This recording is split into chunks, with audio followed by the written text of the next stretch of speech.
முடிங்க முடிங்க. நன்றி சொல்லி முடிங்க. நன்றி சொல்லுங்க. நன்றி சொல்லி முடிங்க.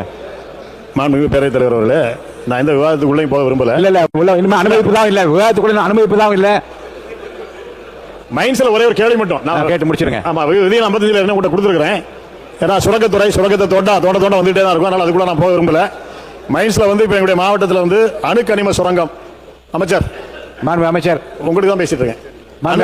அமைப்பதற்கான கால அவகாசத்தை இந்த அரசாங்கம் ஓராண்டு காலம் நீட்டி கொடுத்ததனால் அந்த பகுதியில் மிகப்பெரிய ஒரு கொந்தளிப்பு பாதிப்பு ஏற்பட்டிருக்கின்றது. அவர்களெல்லாம் முதலமைச்சர் அவர்களை உங்களை வந்து பார்த்தார்கள். ஏற்கனவே கொடுக்கப்பட்ட கால அவகாசம் என்பது 10/6/2026 முடிஞ்சிட்டது.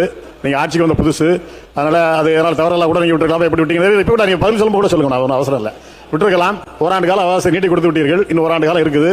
எல்லா அனுமதியும் நாங்கள் நிறுத்தி வைத்திருந்தோம். எனவே அந்த திட்டம், அந்த அரசாணை ரத்து செய்யப்படுமா அல்லது சுற்றுச்சூழல் அனுமதியை அந்த குறிப்பிட்ட கால ஓராண்டு காலம் நீங்கள் வழங்காமல் நிறுத்தி வைத்து தானாகவே அந்த அனுமதி காலாவதி ஆவதற்கு நீங்கள் உதவியாக இருப்பீர்களா என்பதை உங்கள் பேரவைத் தலைவர்களே, அந்த IREL திட்டம் வந்து அண்ணா திராவிட முன்னேற்ற கழக ஆட்சியில் 30/9/2020 அன்று அணுக்கனிமங்கள் உள்ள நிலங்களில் சுரங்க குத்தகை வழங்குவதற்காக IREL நிறுவனத்திற்கு நில ஒதுக்கீடு செய்யப்பட்டதற்கு தடையின்மை சான்றிதழ் வழங்கப்பட்டது. பின்னர் திராவிட முன்னேற்ற கழக ஆட்சியில் 28/6/2020 அன்று 1114 ஹெக்டேர் நிலப்பரப்பில் சுரங்க குத்தகை வழங்குவதற்கான துல்லிய பரப்பை தெரிவிக்கும் கடிதம் லெட்டர் ஆஃப் இன்டென்ட் வழங்கப்பட்டிருக்கு. இப்போ என்ன செஞ்சிருக்கோம்னா எக்ஸ்டென்ஷன் ஆஃப் ரிசர்வேஷன் சொல்லுவோம். அதாவது அணுக்கனிமங்கள் அளந்தெடுப்பதற்கான அப்ரூவல் கொடுக்கல, இந்த 1 year எக்ஸ்டென்ஷன் பீரியட்.